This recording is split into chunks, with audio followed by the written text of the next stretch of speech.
All right. Let's get into this. We got another Infernal versus Celestial. This is the last of the best of fives that I have access to, I think. Pretty sure.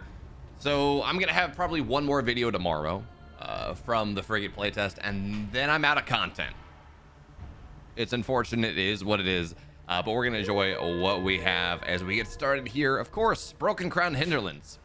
This is a map that is a very, very common, very popular. We've seen it in, what was this? Second, third playtest was when it got started. And, well, we see it pretty consistently after that one. It's a pretty good map, you know, very even, gives you your third base. You have access to 3 Therium if that's really what you need. And again, Mixu Snoxtar is a matchup that we've seen a decent amount. Mixu's been in like the last couple videos.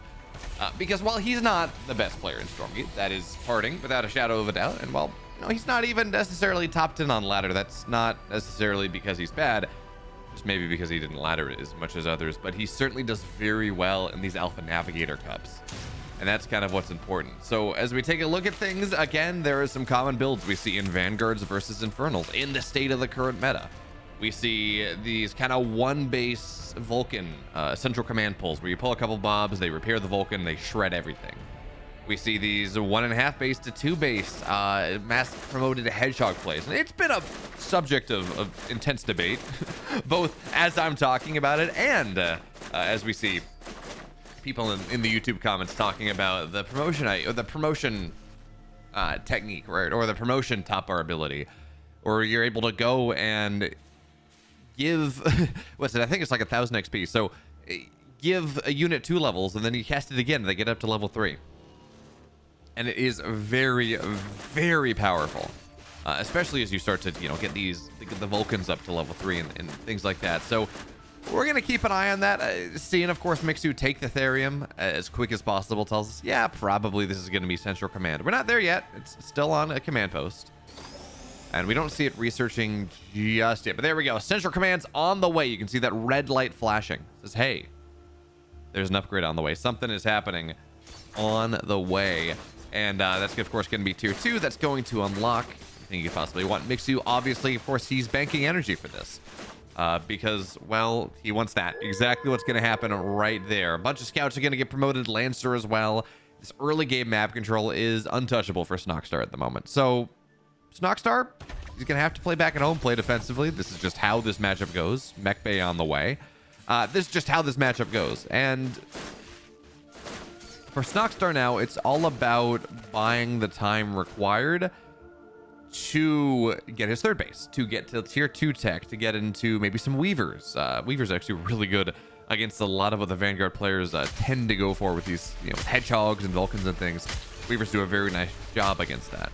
So maybe you're going for Weavers. Maybe it's Magmadon's less likely. They're not as good in the matchup. They're not bad, but they're not the end-all be-all. Eventually, you're going to want Hellborns, Weavers, Magmadons. You're going to want Flaming Imps. You're going to kind of want every tool that's available as the armies get more complex. But for now, we're just going to see where Snoxtar goes forward. How greedily does he take this third base?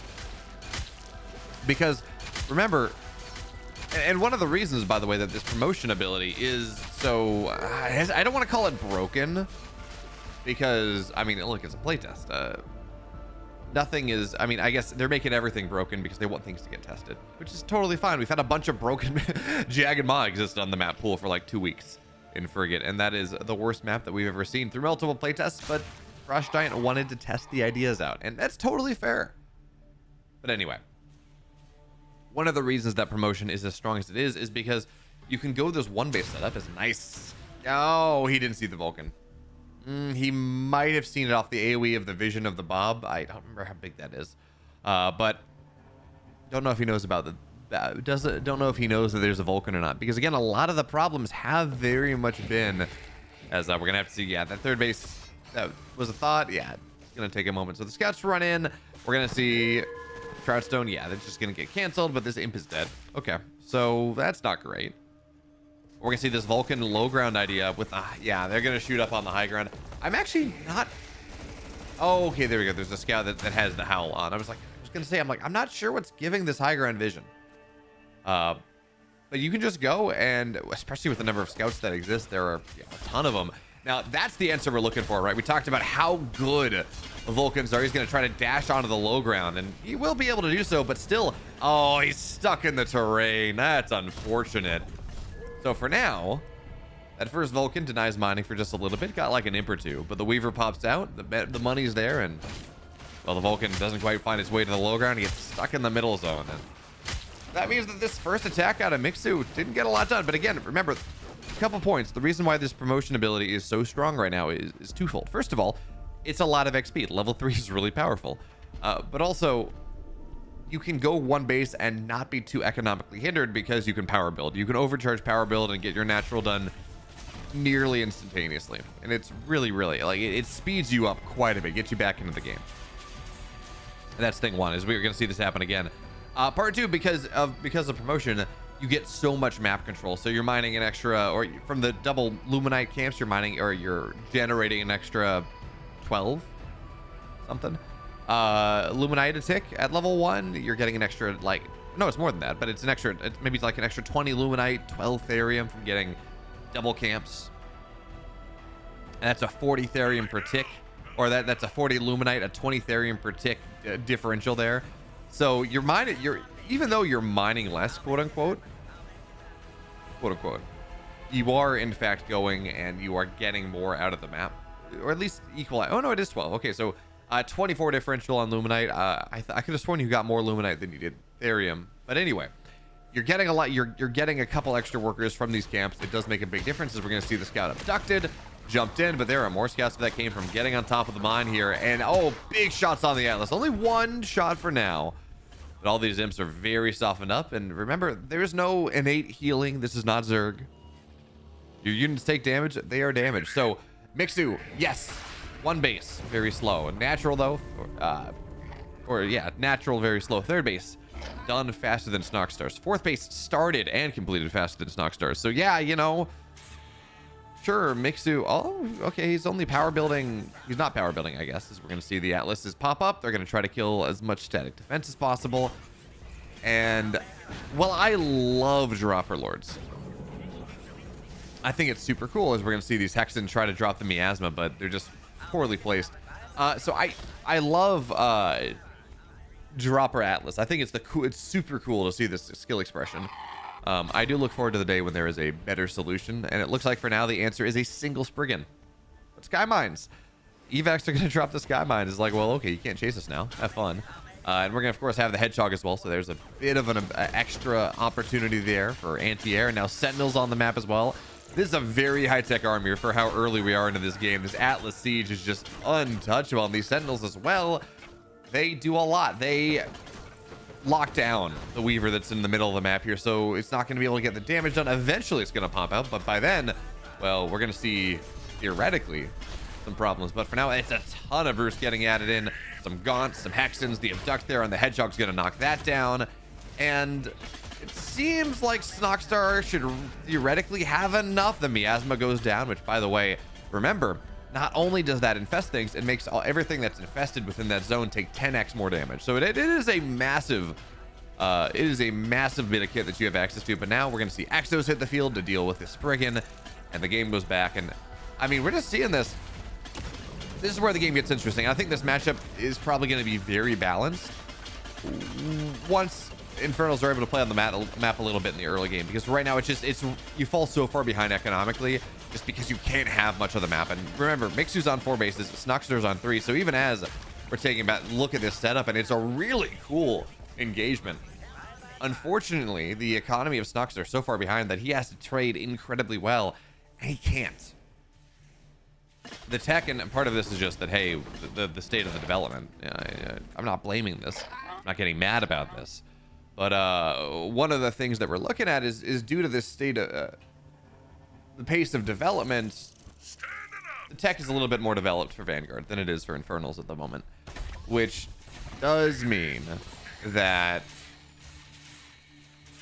well, you know, you got less tech and your economy doesn't develop as quickly. It becomes very hard to win the video game. Not impossible, certainly not, but it does become rather difficult. So 4 bases done here for Mixu, mining the crap out of the map. And now, luckily for Snoxtar, all those camps that Mixu took early on, they've all timed out. So now Snoxtar does maybe have the opportunity to go claim for some of them back, but I don't think that's going to be the case because the pressure now happening in earnest here. Shroudstone Manifest is going to try to knock the Sentinel down. It's not going to get it. And man, I really don't feel like those plasma fields should burn down buildings. It's one thing to have the shots kill buildings very nicely. Okay, fine, whatever. But, you know, stack defense is pretty weak in this game after a certain point. But the fact that the plasma zone goes and kills and burns structures down too is kind of gross. But anyway, ooh, how'd these units get in here? Was this a drop? I don't know. But anyway, we're going to see a couple Gaunts and Brutes into the main base. We're going to see, oh, some of the Fellhogs killed off one of the Atlases. And, well, the Hexen got shut down. That's going to take a while. But, by the way, apparently you can break them out. You can break your, you can break units out of that shutdown from the Sentinel, which I was not aware of. Mainly because I think all my games never got this far. I was very bad at Frigate. I did very well in Elephant, but, man, never really got the hang of Frigate. Didn't play it consistently enough. That being said, the Harbinger should get taken down at this point. And this one idea, this attempt to get Mixu off of Snoxtar's back is just not gonna work. Not really. It's now a 60 supply lead. And the cool thing about this, by the way, is Mixu's playing bio.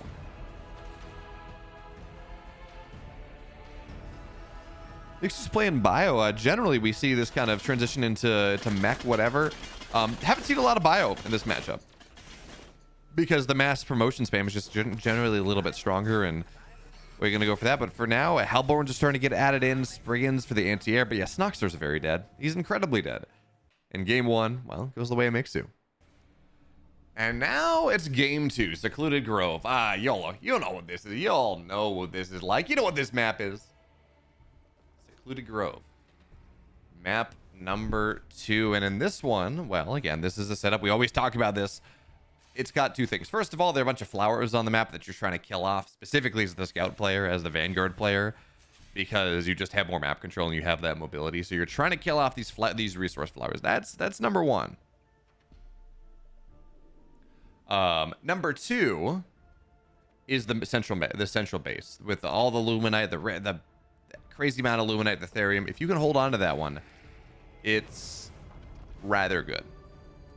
So we're gonna have to see exactly how Mixu decides to play this. For now, he's gonna go and mine out the tree wall on the north side to give him access to not only the health camp, but a Therium camp and a speed camp, and maybe a different attack path. If he does decide to go and mine out both sides, we're gonna have to see. Meanwhile, the Hexen shows up at the main base, and there's really no threat in doing this, as you can see right here. If you decide to go back, you can recall, you can teleport back home. It's got a bit of a long cooldown, but realistically, you're only using it about once. For the most part, we see some cool Weaver recall plays and things like that, but generally, in this setup, you're only doing it once. So, well, Snoxtar gets a scout of the main base, sees the barracks up, and this is, he is, okay, so Mixu is going to mine out both tree lines. He's going to open up that different attack path into the potential third base for Snoxtar. Maybe something else we're going to have to see.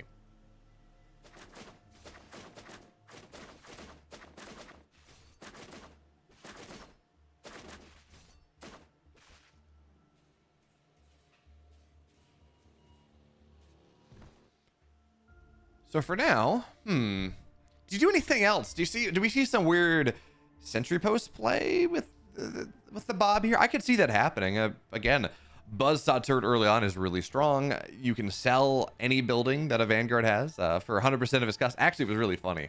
I was playing Chicken Man, I think, actually in the pre-alpha.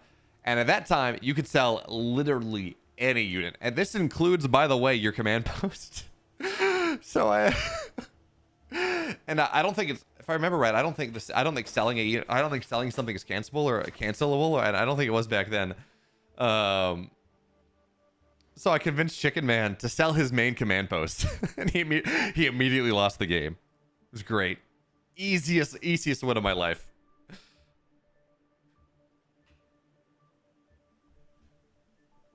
But anyway, Mixu, not, I guess, going for the quick promotion build in this game number 2. He's actually not mining Therium whatsoever, but he's going for a quick natural. So, hey, we're going to see something a little bit different. Natural, of course, done for Snoxtar because you need to effectively go for like a 9 supply natural, because it takes so long for your structures to build and takes, well, not nearly as long for your opponent's structures to build. So you just go and you try to, you need to get your stuff done down on the map so much faster.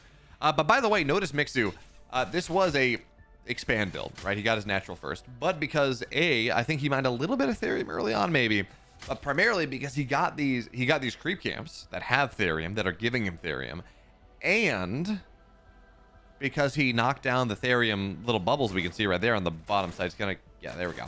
That's another 10 therium. Mixu, without mining any therium whatsoever, he's built himself up to about 120 therium. That's enough for a central command. That's enough for the mech bay to get started. So while eventually he does want to probably mine some therium, having this drip feed of 12 or 6 therium a tick coming out of the post, actually 12, excuse me, because he's taking both camps. Having this drip feed of therium like this actually does make a big difference. It means that he doesn't have to be mining much if any therium while still developing his tech and while still developing this next level of an army that he wants to build, which is really powerful. Means he's only mining Luminite, which means he can expand to a 3rd base fairly quickly, as this Imp's or the Fiend's gonna try to show up in the main base, deal with the machine lab maybe, and it will actually kill this Bob, I think. Yeah, Mixu's not responding to this. Now, granted, there are no "your units are under attack" notifications. They don't exist in the game just yet, or if they do, they're extremely buggy, and you get them like so often as to almost not really mattering. So 3rd base done for Mixu. He's going to be able to mine out of that fairly soon. Again, mass building is really, really good. Snoxtar does have his 3rd base on the way, but we do need to see him crack that therium at the natural, because, and this is bugging me a little bit, because the bottom right side therium setup, therium tower, should have been taken, should have been contested, and now he's trying to, but by this point the hedgehog's on the map and it's not contestable anymore. Mixu was given 5 minutes, 4 minutes, whatever it is, a decent amount of time mining, getting an extra 12 therium a second. And again, if you compare that to what Snoxtar, that's a plus 24, right? It did so much to power Mixu's early game, and the fact that Snoxtar didn't just send something, a single brute, just to sit on top of it before the army of Mixu was all that strong, like just contest the therium camp that should be yours. And I understand it's super hard to be on the map. It is very hard to be on the map, 100% understandable, against this mass promote style. But remember, this was a delayed central command. This was a this was a very quick 3rd base out of Mixu. His build technically has less map control early on. That should allow Snoxtar to go and not deny his opponent's bases, his opponent's camps, because yeah, sure, fine, but at least maintain power on his camps, the Luminite, the therium, that are far closer to him than what Mixu has. Is we're gonna see this hedgehog is gonna try to kill down the shadow spire before anything happens, as the Fiends are hiding, trying to lay claim. There we go. They're gonna shut down the therium. They got Luminite bottom side, so Snoxtar finally playing around with this.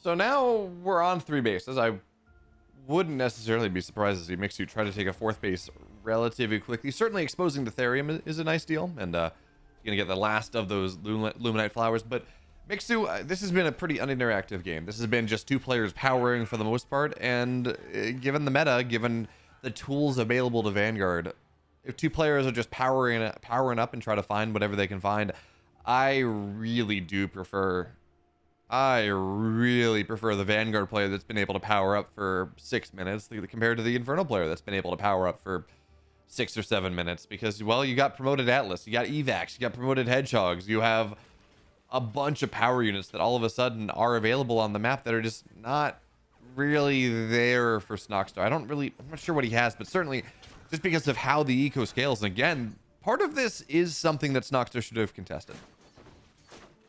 Absolutely. Giving his opponent double Luminite, double Therium without even just... Oh, wait a minute here.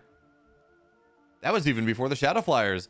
An evac went down, had an Atlas inside of it. I'm talking about how, oh, I really like Mixu's position. He was able to grow on the map, take everything he could possibly want. Yeah, that was true. But by losing that Atlas in the evac, and all of a sudden the game is very, very different. And by the way, as soon as we see it, there's a drop in the main base. I'm going to assume it's got Hexens with Miasma. I'm going to assume it's got some Gaunts in there. And if Attico could show us what's happening in Mixu's main base, I would love to see it. It looks like damage is being done, but supplies are traded back to the other side.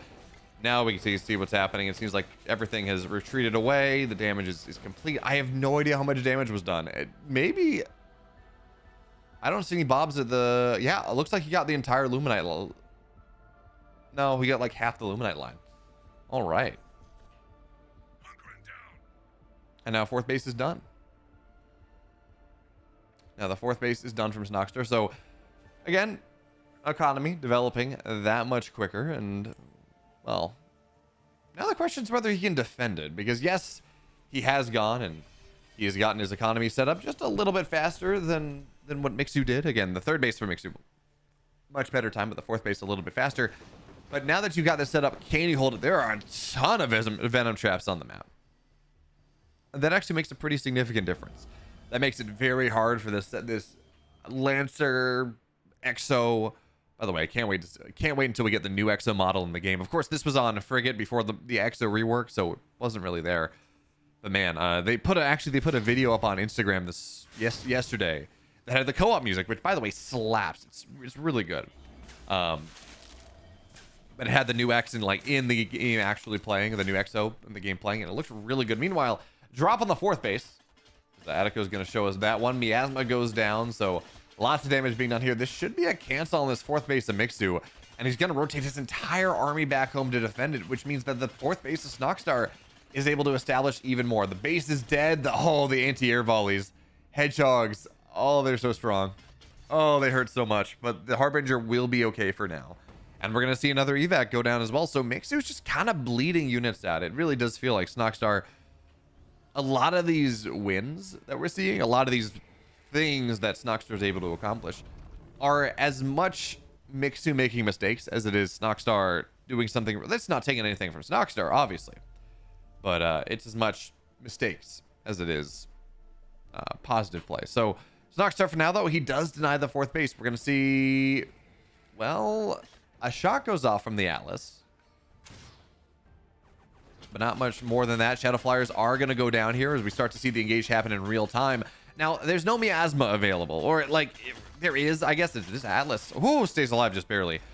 Trick is because the army is kiting away. It's really hard to get those miasmas down. This Vanguard army that Snoxtar's made, in fact, in general, Vanguard armies are extremely immobile. They want to set up a position. They want to siege up a position. They want to defend a position. They want to hold a position.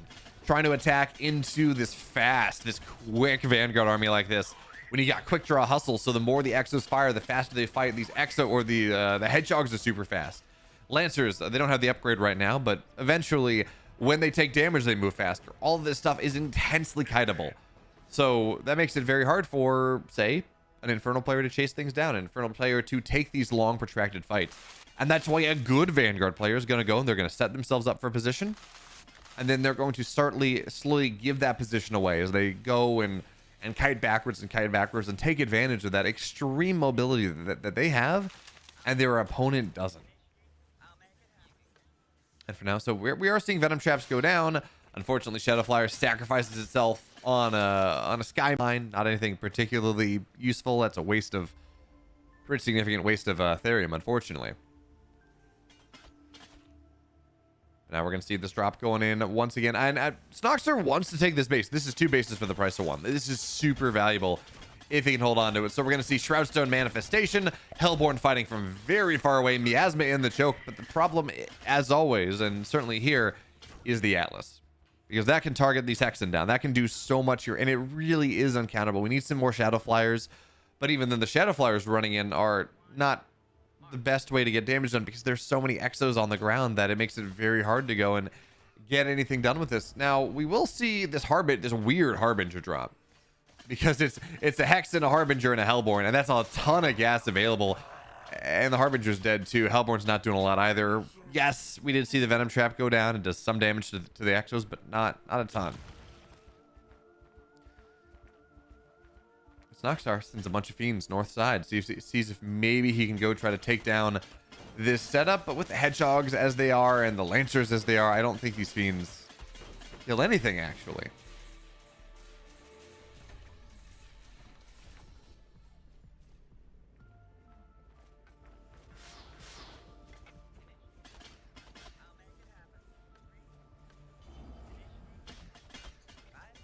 Man, notice it's really important, by the way. We see evac as tier 3. You don't upgrade evac to tier 3 because you want it to do more damage. You upgrade the evac to tier 3 so it survives those times that it gets bombed on top of it. You can keep the Atlas alive, and that's exactly what's happening right here.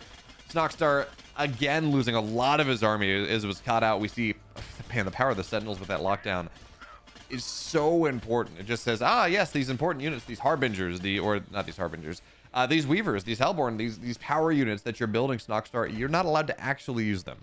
So Snoxtar spends a ton of his Luminite bank into just a ton of fiends. He's gonna look to dive into this Luminite line where there's just a med tech.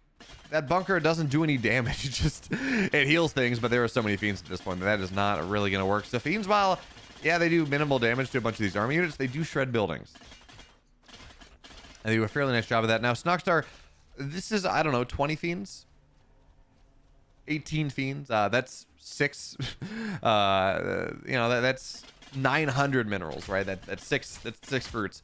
That's a lot of money. So while if you're used to StarCraft, you might say, these look like a bunch of lings run by. This is fairly cheap. It's really not. As we're gonna see the bulwark go down, being run by on the north side, though, that's fairly nice. Overcharge there is gonna keep this all. God, overcharge is so good. Not saying broken, because again, play tests. But the fact that this number of feeds runs in and gets nothing done. Oh, it feels bad. Does not spark joy.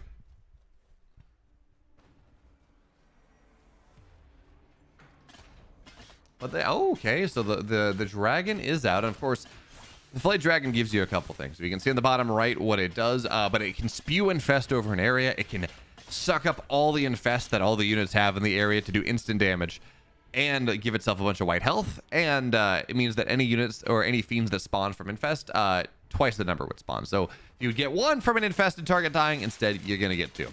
So that's really powerful. That can be really nice. But I mean, there's just so much anti-air in this army that the Flayed dragon cannot be used as a mainline battle unit. It just dies so fast. What it can be used for is as pickoffs. It can be used to harass bases like we're seeing it do here against Mixu. And by the way, when we take a look at this supply, it's really important to point out that this supply, we're at the stage of the game, certainly with the dragon out and all these infests available, as we see the nuke go down to give it all white health, but also to do like half damage to those evacs or so.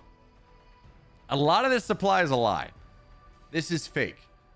Because a lot of the supply are in fiends that have been created by the Flayed dragon, and those are just not good units. They are not cost effective, or they are just not supply effective whatsoever. They're small, they do a decent amount of damage, they can get them some good surrounds, but in any sort of main army fight, they're horrible units. They're not very good.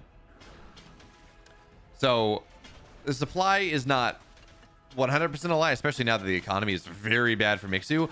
But again, some of that is very much the fact that, yeah, this dragon is creating fiends that are not very good. That being said, a lot of sentinels are going to go down here, massive infest on top of everything, and yes, there is going to be that bubble, 50% less damage versus ranged units. But I got bad news for you, Mixu. It's not ranged units that are ruining your parade. We talked about how fiends maybe are not the best units, but when there are this many versus this little bio, and twice as many are spawning as normal because of this infest tech, yeah, absolutely. They're still going to do the job. But Snoxtar makes the comeback happen. He takes game 2.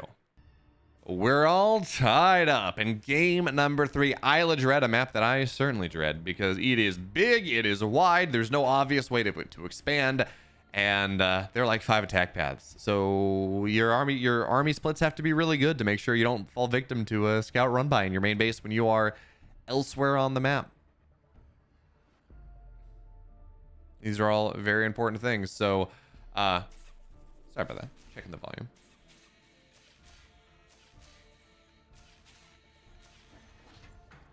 Mixu in that game, and again, I think he was still in a pretty good spot for the majority of it. I think he, just a little bit too much economic damage at the end, especially once your main base mines out. If you lose an outlying base around the 12-minute mark or so, 12 to 14 minutes, you really lose a lot because your main base also mines out right around the same time, and that's not what you're looking for. So notice Snoxtar scouting around with the first Hexen skull.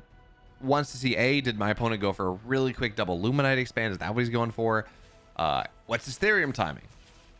And the players have done a very good job at this point of maxing out, of mapping out just how far away they can put their Hexen while still scouting the main base.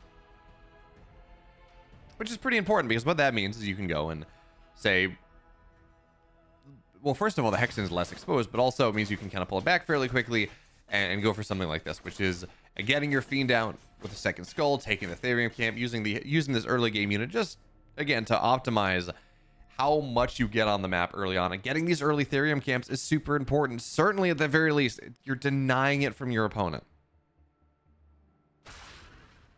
And that actually matters quite a bit because, yeah, even if, say, Mixu eventually is going to have the map control and gets both and starts to get that drip feed of 12 Therium a second, he doesn't get the free 25 Therium that you get from killing all the spiders.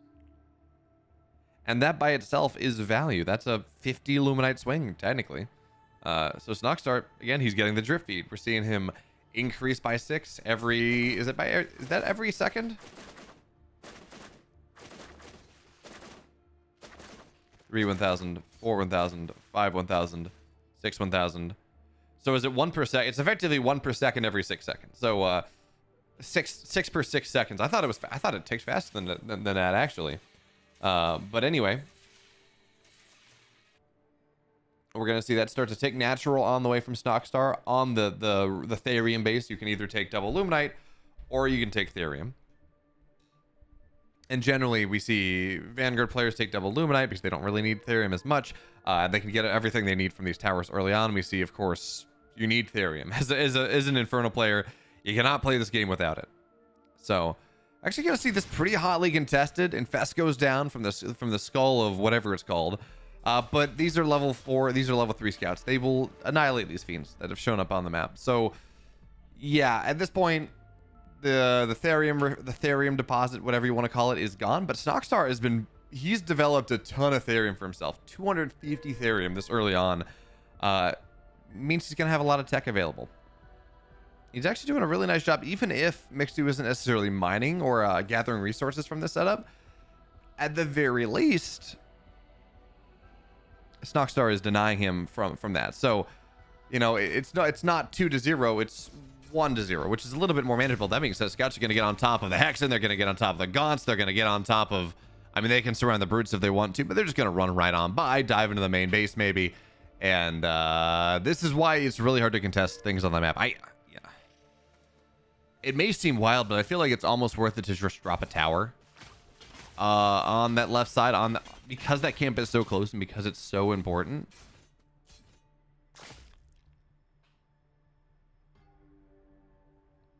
Let's see what happens. I think it might almost be worth it to drop a Shroudstone there. Not certain. I'd have to mess around with it, but I think it might almost be worth it to make that happen.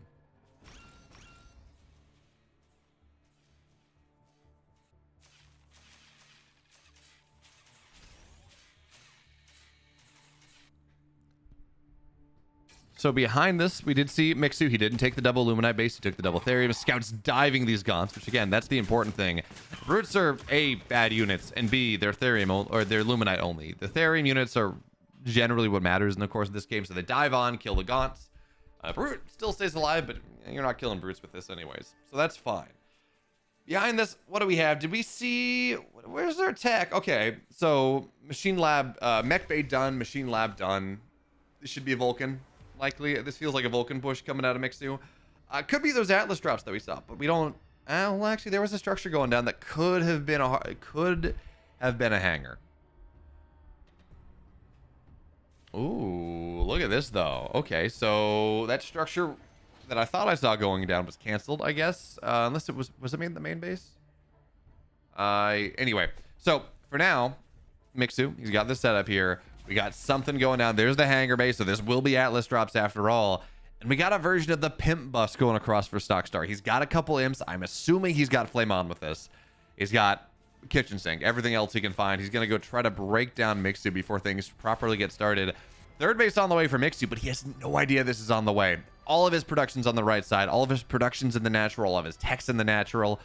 And generally that means that, okay, it's good. He's not going to lose this when the attack commences. On the flip side, that means his army is woefully out of position to defend this. So there we go. We got the imps ready to go here. Looking to flame on fairly quickly, I would assume. Oh, no. Oh, maybe. Oh, actually, I guess they didn't have a ritual chamber. So this is just going to be Shroudstones in the main base trying to cut things off of the pass, laying siege to whatever they can. Overcharge is there, but it only catches some of the mobs, not all of them. Shroudstone's getting built and canceled and built and canceled. But man, this overcharge is just such a strong ability. It's so good. And there's an Atlas out here as well. That I thought for a second this might be pretty cool. But that's when I assumed it was flaming imps. I thought that was the thing. As it stands, the Atlas is out here. Yeah, Snoxtar is just, this is not going to work. There's a second Atlas on the map too. This Ghana is doing what it can. There's a save there for the Atlas. You can go in and promote the Atlas to give it a little bit more HP. And it's just sitting there getting mass repaired. He's not even bothering to put it in siege mode because you don't really want that at this point. You don't want the splash damage because that's going to do too much friendly fire. You just want the damage, whatever you can find. And this push coming out of Snoxtar is slapped aside. It's just not good. Not going to work out. If this had been flaming imps, I like the idea, but it was probably too early to make that happen anyways with how expensive everything is. By the way, Snoxtar, massive Therium bank, hasn't done anything with it. But hey, some Shroudstones popped out. Not that it matters because there are two Atlases on the field, and it's going to go boink, boink. And one more shot. There we go. It's dead.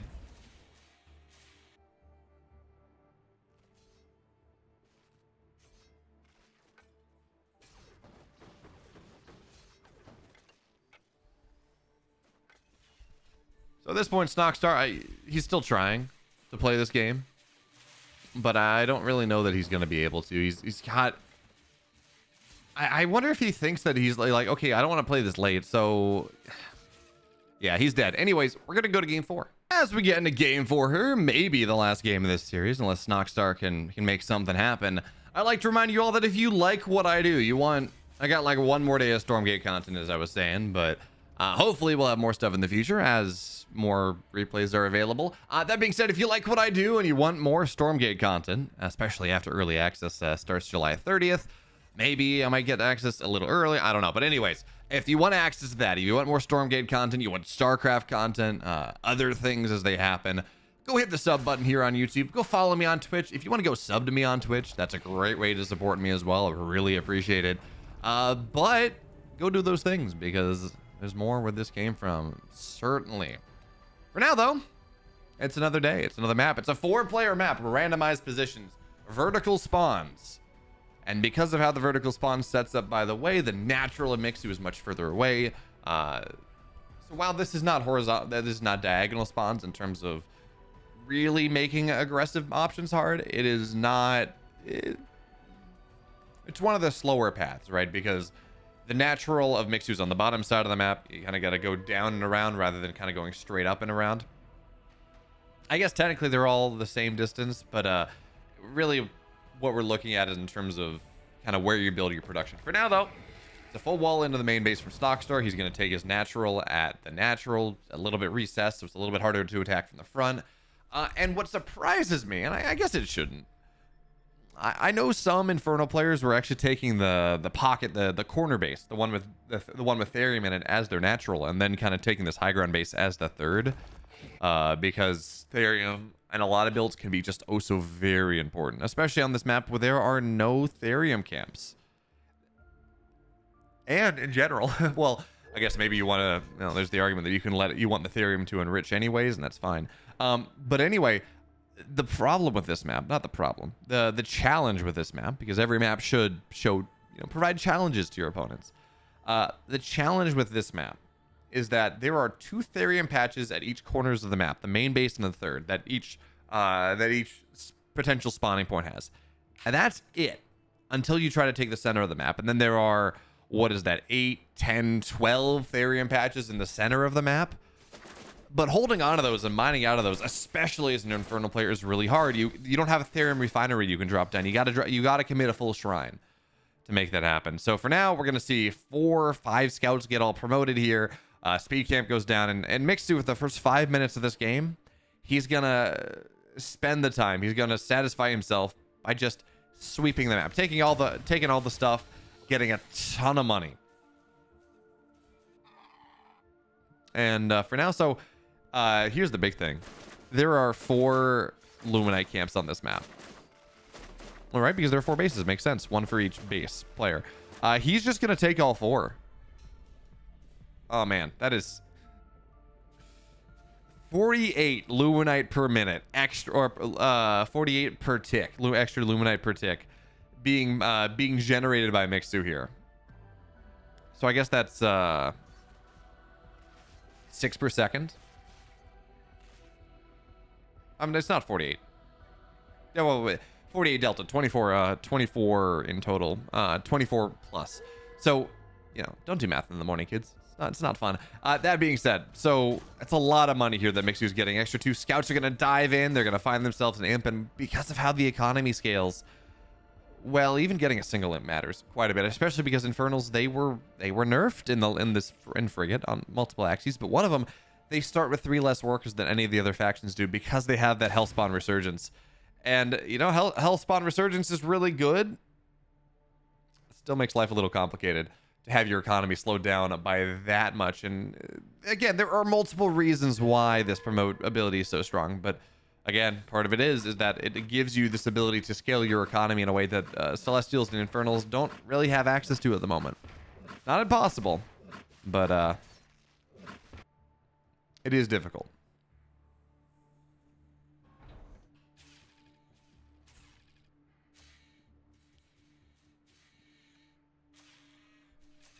So, Atlas drops seem to be the name of the game. That seems to be how Mixu likes to play against Snoxtar here.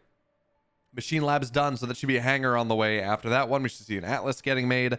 I do like, by the way, putting a meat farm here, because it's not uncommon to see Mixu or other Vanguard players go and they mine out the terrain wall, the tree wall, and then they just run through and they kill you. So having that meat farm there makes it a lot harder to happen. Yes, you can still cut Lumberjack it down, but even still, even if you can Lumberjack it down, it still kind of blocks it and gives you early warning. So that's all going to be really nice. But there we go. Hanger on the way. That's going to be turned into a solar habitat eventually, which the habitat right there is going to be turned into a solar habitat eventually, which, well, that goes and it speeds up whatever is researching or whatever is being produced or researched in chosen buildings. So it means you can get evacs out that much quicker. Maybe Atlas is out that much quicker, depending on how the timings go with everything. And it seems like it's going to be for a quick second Atlas, is how Mixu decides to go about this. So for now, he's got this powerful army. He's just been powering up, really taking advantage of, well, I was going to say 4, now 3. I guess one of the Luminite camps has been taken, but taking advantage of how much of an economic lead he's developed by having those 4 Luminite camps. I mean, it is truly disgusting here. Mixu is on 3 bases, or he's on 2 bases to his opponent's 3, and until right now, his 3rd base looks like just kind of completed. But despite that, he may have been mining more. I'm not totally sure. Actually, that's pretty cool. As Attico points this out, I assume that this has been taken back by Snoxtar by sending some units across. But actually, the Fellhog, the meat farm goes, and it reclaims it. It's in range. That's pretty cool. That's pretty cool. Well, this is just Snoxtar battening down the hatches for now. He's got a Wraithstone. Of course, that does 2.5% HP per second. It slows units in the vicinity. So that can be really nice.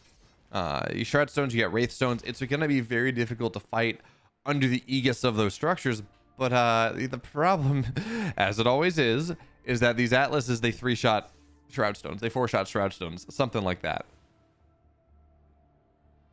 So this static defense is going to struggle quite a bit. Meanwhile, drop into the main base, double Atlas here. It's going to look to get, it's going to look to find the Luminite line. It's not going to get it, but returning back home is a difficult thing because upgrades are done, and that is a lot of dead imps all at once. So a bunch of imps go down, damage done to the shrine, but who cares about that? It's about these imps dying. That's the problematic thing. We're going to see an abduct right there, but you can save. Apparently you can't save if you're stunned. I didn't know that. But okay, well, Snoxtar's dead. It's funny. Frost Giant talked about high time to kill, but there are certain units that is not true. Return to hangar as well, so this evac Oh, apparently you can cancel that now. Previously, return to hangar was uncancelable. But anyway, oh, Mixu's just styling here. Oh, that's disgusting. Gets a third Luminite line, drops the health bubble on top of things so it just doesn't die, and he kills everything. Mixu, 3-1 over Snoxtar in the Alpha Navigators Cup, Europe, Middle East, and Africa, number 12. And it just got, oh, it was gross. So good.